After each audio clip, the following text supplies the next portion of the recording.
Marie Forleo, and you are watching Marie TV, the place to be to have a business and life you love. And I'm so excited today. You have the best treat ever, almost as good as my dress. Actually, it's even better than my dress, and I love my dress. So you probably know this.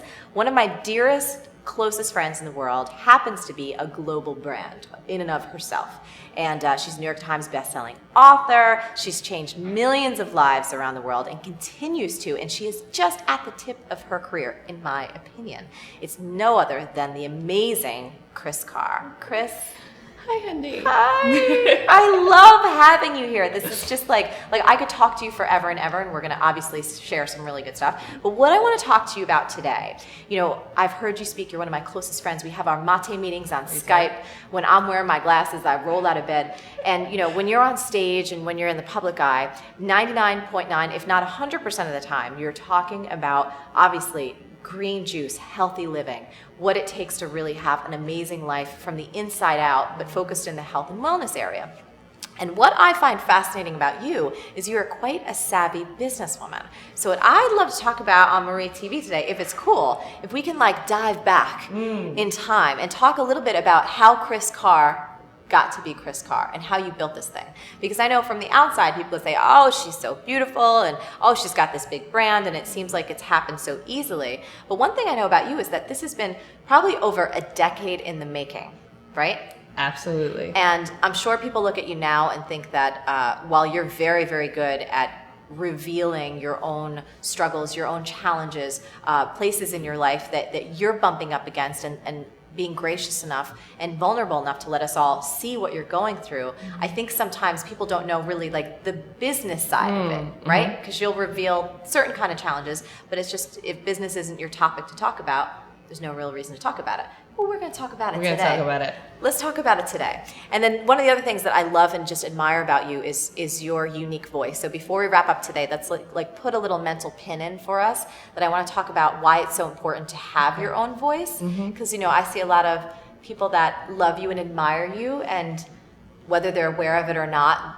I see them trying to be you a bit. And I think that one of the reasons that you're so successful is because you're so unique. And you're so authentic. Thank you, baby. You're welcome. But it's the truth, though. And so a really big message for me that I want to get across, and I'm sure we can, we'll talk about this later, is how important it is to have your own voice and to retain your own voice through your message, whatever you're doing in the world. Oh, girl. Well, you know what? You said something at the top, and for me, it wasn't a business. It wasn't a business until really the last 2 years. It was a soul project, a heart project. It was eye on the prize, and the prize has always been helping people. And that's the currency that I received back. But I invested all of my time, all of my own personal finances into this movement, if you want to call it brand. And there was no other choice for me. It's when I got the call, I picked up the phone and I was like, all right, I'm ready. Let's go. Where do we start? And it started with Crazy Sexy Cancer, but at the time it was mass emails that I was sending to family and friends, and they were just updates to see how I was doing. Right, to make sure that the beloved Kriss was still alive. Yeah, alive and kicking and funny and a little raunchy, And that's one of the things I love about you is you love to get a little raunchy, especially with me.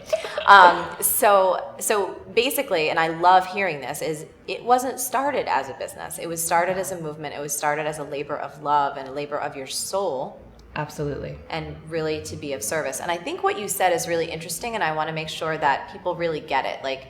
For you, from your point of view, this really didn't turn into a business until 2 years ago. 2 years ago, and a lot of money invested. And invested with joy, because I knew I was reaching so many people. And when it became more of a business, it was really because, first and foremost, you gotta juice, and cucumbers can be pricey when they're organic. Oh my goodness, they are. I sometimes look at my little juice, I'm like, holy shizzle, it's a lot. Yeah. And then also to get out there as far as I've wanted to get out there, I can't do this alone. We have an amazing, well-oiled machine, and my team members are my life. And so to make them happy and healthy and prosperous, I needed to turn the tide and make it more of a business. So let me ask you this. So where did the money come from for you? Like, how did you even have enough money to eat and to buy some cucumbers and to juice those cucumbers when you first started out? Well, I had a whole other business and a whole other career prior. So I know that, but I don't know if everybody else knows a little bit about your background. So I was an actress. Yep. And I did a lot of TV commercials. Awesome. I taught at NYU. And? I had a photography business. And I was a dancer and a choreographer. So a little multi-passionate nature happening. Amen. Amen. And I always was a squirrel and saved my nuts. And when it was time for me to really make an investment in, first and foremost, my health and well-being, and secondly into my writing and having the space to be able to put my creativity out there, I sold my apartment that I had, and I also sold everything else that I had, and that's how I started to. Is that how you funded your movie? Was that was the funding of the movie? First it was credit cards, then it was my apartment, and then TLC bought it and gave me the finishing funds for it. Amazing. And so that's when kind of the engine like the wheels really, started to take off. So there was something that coming in and you had a product that was starting to go out, and which of course sparked requests for speaking engagements and things like that. Absolutely. And then I sold the book at the same time because I knew that I had Which was Crazy Sexy Cancer Tips. Right. Yeah. Okay. And I knew that this was a perfect time to have a platform. It was going to air. I had a lot more to say, sort of like the how-to manual. Yep. The shizzle hits the fan. This is what you do, ladies. Yep. And let me ask you this. I know I'm interrupting you. Was there a point when you made Crazy, and did you come up with a name? So Crazy Sexy Cancer Updates was kind of your updates to your friends and your family about you. When you had that name, Crazy Sexy Cancer, did something in you, because you're very good with language, you're obviously a super talented writer, and I always compliment you on that because I love getting your emails. I love getting your emails that you write to me personally, and I love getting the emails that you send out to all of us, and I savor every bite. Did you know when you came across that name, because that's the same thing with me, with Make Every Man Want You, I was like, oh, that shit is good. Yeah. So you knew that. So something I knew you it. knew. I knew that it was going to resonate with the people that I wanted it to resonate with. Yep. Because when I was first diagnosed, everything was very heavy. It was geared to a much older set of women. Yep. And I did not see myself in the media and in the literature out there. So I said, I need to make it for me first and foremost. And I bet there are a lot of ladies who would enjoy this material as well. Awesome. And I wanted to bite the stigma. I wanted to shake it up and say crazy is empowering. It's full of life, and let's go Thinking there. outside of the box, which is, I love one of your you're so good. One of the things I love about you too is you're so good with your media sound bites. And I remember one of the first dinners that we had, and I was like, Carl, your shit is tight. Like you always, like when you talk about crazy, it's like boom, boom, boom, boom, boom. And I'm like, that is awesome. It's a true sign of a pro. Well, thank you. I had a lot of media training actually. Did you? For my first tour and all of the national media that I did. What was like one nugget that you really, if you remember, one nugget from media training? I'll give you a really important one. When you're on a TV show, Yep. It doesn't matter who's interviewing you. You have one job. You have to bring it back to your product and your mission, even if it's Oprah. You have to grab the material, grab the interview, and bring it back. When you're out there trying to sell a book, or when you're out there marketing a movie and whatnot, if it's a long-form interview and you and I can sit and talk, that's great. Right.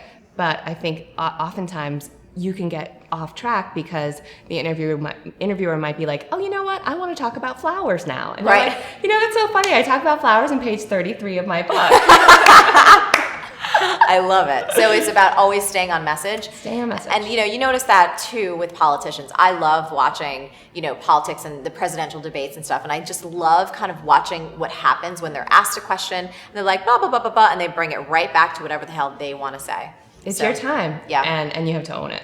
Very cool. Mm-hmm. Okay, so we talked about the startings, the beginnings. How much doubt have you gone through as you are building this movement, and again, this brand, which now has become a brand, but in the midst of actually building it, it's just more of your life's work. It's the thing that you have to get out into the world. A lot of doubt, especially since my husband and I, who was my editor at the time, decided to leave our careers and move up to upstate New York, where we could no longer be freelancers, and put everything into helping people. And it was great until the bank account starts to go tick, tick, tick, tick, tick. And, I wasn't taking a paycheck. He wasn't taking a paycheck. We were making money and paying the people that were working with us. So anything that would come in, it would just basically go right back out. Every speaking engagement, every book deal, everything went out. And we had many long conversations of should we go back to Brooklyn? And I wouldn't go back. And he ultimately supported my desire. Now I want to talk about something that may be a little difficult, and I know many, many people go through, many of my viewers go through. Did you have naysayers? Did you have people that told you, Kriss, it's real cute what you're trying to do, or, this is real great, but you got to go get a real job, or what the hell are you doing, or stop this? Did you have that? Oh, absolutely. In fact, I had TV producers say, hello, sweet girl who suffers, and I feel bad that you're a victim. But those words together are volatile and they should never be. And cancer's ugly. Oh. Okay. So, wait, they told you you're crazy, sexy cancer. They said those words are volatile together. That'll never happen. You'll never see somebody like you on TV talking about cancer the way you want to. Meaning, you went out and pitched, and that's what you got back. From network after network after network. And until TLC, which, TLC is a little frisky. TLC is awesome. Sometimes. And they were like, that's a really cool thing. Let's check this out. But I also had family members who were very doubtful, and actually a family member who disowned me after everything came out, and we still don't have a relationship. But at the end of the day, I do what I do for a much bigger reason than my ego or relationships that don't don't work. need. Yeah, they're obviously. Wow. And do you have that thing? I happen to be, I'm a very sensitive person. My intuition is one of the things that I feel drives my life and allows me to make really great decisions, and also allows me to really work with people in a way that's effective. But it's also my Achilles heel. You know what I mean? So I feel like I feel things much more, and they can hit me in the gut and almost take me out for like a day or two, where mama has to be like, all right, I need to go recover a little bit. Do you have that, or are you a bit more resilient? I love the word resilience. That's such a beautiful word. It's my favorite word, actually. No, I feel very deeply, and I will get under my covers and rage and cry and go into the field and scream at trees like, tree! Tree! And then I find a way to bring it back into the teaching. Yeah. Yeah. No, that's really, really good. So any other big struggles or stumbles that people don't know about? Like, has there been some big meltdowns where you guys in the back of Crazy Sexy are like, oh, holy shit, it's all coming down? But you can't really, it's not necessary to bring it out to the public. There's always those things when you're launching something where everyone thinks it's great, but behind the scenes, it's mayhem. It's falling apart, and you have a very large hemorrhoid, and you have to sit on an ice pack, Yes. When Diet came out, we actually sold out all of the books during launch week. I remember that. So I was going all around the country, and I would literally be at a signing with 300 or 400 people, and Deepak Chopra is sending out a tweet, and there's no books in bookstores. There's no books on Amazon. Oh. And we were very close to assuming that we were going to get onto the New York Times bestseller list. Yes, and the white unicorn of all white unicorns. The white unicorn with the golden horn. And I was like, are they at Costco's? I will rent a van. We need books. So that was really hard. But the meltdowns, No, we all have them. But Absolutely. I think that sometimes though, anyone who does anything somewhat publicly, people see you, and obviously you're not going to have a meltdown in public, but they have an assumption that nothing ever goes wrong, or things must always be so easy, or it's easy for them. And I think one of the beautiful things, especially about our friendship, is, we always get to hear from each other about the stuff that doesn't go so right, like running out of books when Deepak's about to tweet, and there's lots of people that want to buy them and they just can't. And it can feel really frustrating. You're like, gosh. Absolutely. And then you just kind of take a breath and say, I will get through this. Yeah. And it works out.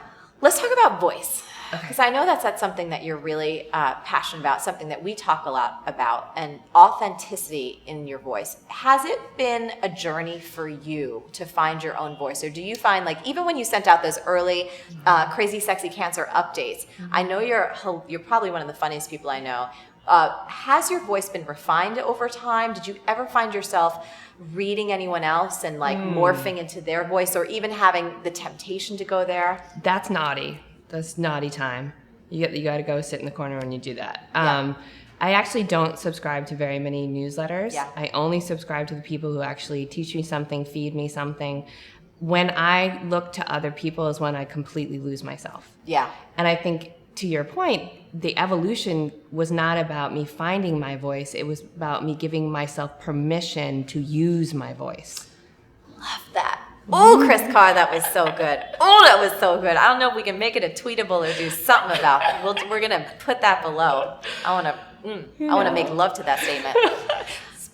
So it's not about finding your voice. It's about giving yourself permission to use your voice. Yes. So did you censor yourself a little bit more in the beginning? Has it become more you? Definitely more me. A lot more me now. And in the beginning, I don't think I really knew what I was doing, and there were a lot of typos too. Did you do a lot of exclamation points? Oh, so many, and that is my number one pet peeve. Like, take it down. Just an exclamation point when you really need it. I was awful. My first ebook had so many exclamation points because, I was a cheerleader in high school, so I'm really freaking enthusiastic, and it's like my natural DNA, and I'm like, you gotta listen to this. Very funny. Totally. Same. Exact same. And then, now it's honestly, it's very easy because I can do a blog post in 20 minutes and send it to my editor, and I did one this morning for our newsletter intro, and I sent it to her, and I said, does it need anything else, or do you like it? She's like, I'm bawling, it's so good. Aww. And I go, wow, it was, because you're in that place where you're just letting yourself flow and be real and vulnerable, but not vulnerable, oh my God, protect me, I'm a little dangerous. It's, you can be vulnerable but still come from a teaching point. Mm-hmm.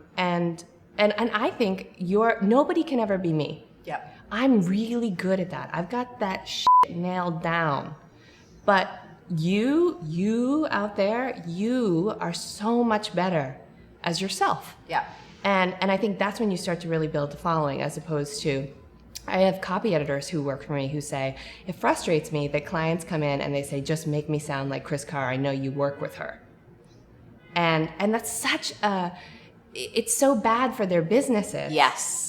And that's really the key point. It is bad for their businesses. And I've had some talks with people about the similar kind of thing. I'm like, God, you are so genius, and the only you that is ever going to be on this planet. Like, let's get that out, because you trying to do anything else, your business is going to fall flat. Even though it seems like the easier thing to do, people never get the results that they expect, and they're always feeling like a shadow of someone, and no one needs to feel like that. And it's so great that you teach that, and I think it comes back to the earlier point, which is just give yourself permission. Just stop thinking that you're not enough. Yes. And that you have to be Marie or Kriss or Danielle Laporte. You don't. People don't want that. We have that covered. Right. But they want you, and they want you really badly. Yeah. And when I see people being fully them, like, it literally brings me to tears, it's really, really exciting. And you can hear just that original, it's like a snowflake coming out, and it's really, really moving. Very cool. The last thing I want to ask for you for today is, you've been on this incredible journey, and there's so many people in our audience who are just starting out, just at the very beginning. There's something they believe in. There's something that they want to get out into the world. There's something that they really want to make real and make it sustainable and make an impact in the world. If you could either look back and tell yourself, 3 things, or say something to them that would really make a difference when they're at the beginning of this journey, what would you say? Wow, that's such a great question. I think it's really important for us to dream big and to see it and to let yourself journal and walk and think about it and say, oh, wouldn't it be neat if that happened? And I can see myself in those shoes doing that thing. Oh, that feels good, because your cells start to vibrate and you start to have that inner smile. Yep. So be in that place and then go home and get really clear about what you're going to do today.